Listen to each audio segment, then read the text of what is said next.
Greetings, Stash Wyslouch here. Today's quick tip: learn these three forms of seventh chords.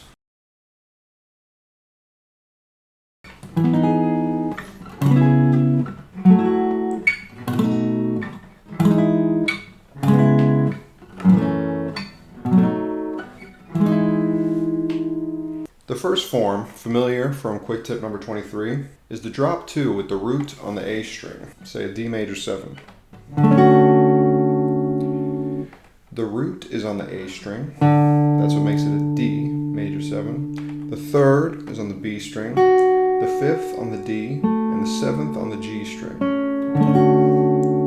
Now we can make that into a dominant 7, a minor 7, and a minor 7 flat 5. That's our drop 2 with the root in the A. Next, we have our drop 3 seventh chord. And by the way, the drop 3 and drop 2, it just refers to the organization of the voices within the chord. Don't worry too much about the derivation of why it's called the drop 2 or drop 3. Our drop 3 with the root in the E string looks like this. Let's say an A major 7. The root is on the low E. The third is on the G string. The fifth is on the B string. The seventh is on the D string. That's it, just those 4 notes. My first finger is kind of muting this A string, so I'm not playing it, and I do not pick the high E string. I can make that into a dominant 7, into a minor 7, and into a minor 7 flat 5, all with the root A. Lastly, we have our C7 shape with the root in the A string. I call it a C7 shape because most people learn a C7 down here as an open chord. Now we just take those middle 4 strings, A, D, G, B. We have a mutable shape that we can move around. Let's say E7, for example. We have our 1 on the A string. That's our locator. Third is on the D string. Our seventh is on the G. We don't have a fifth in this shape. We just have another 1 up top on the B string. Yes, we don't have a fifth, so we're missing one of the key notes to a seventh chord, but we have 3 out of the 4 notes represented.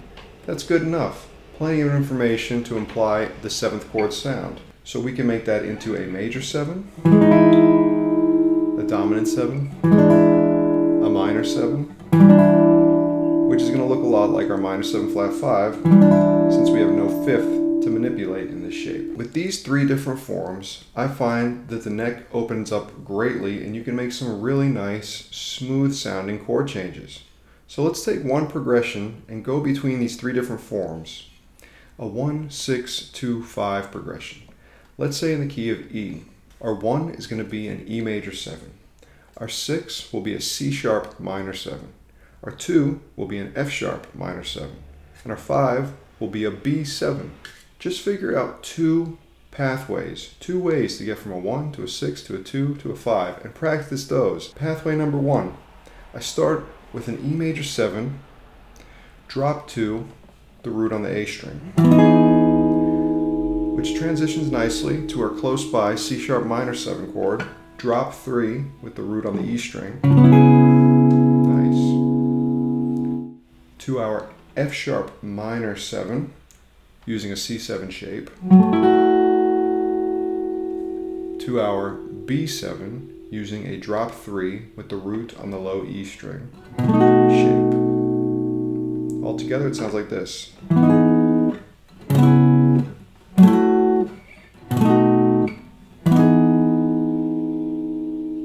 Sounds smooth, sounds nice, visualizing new chord forms, they're all kind of locking in together. Cool. Let's do one other pathway, 1, 6, 2, 5 in the key of E. Let's start this time with a C7 shape. So our E major 7 we'll do down here. Then I go to a drop 2, C sharp minor 7. Then a drop 3, F sharp minor 7. To a drop 2, B7. Then back to our C7 for the E major 7.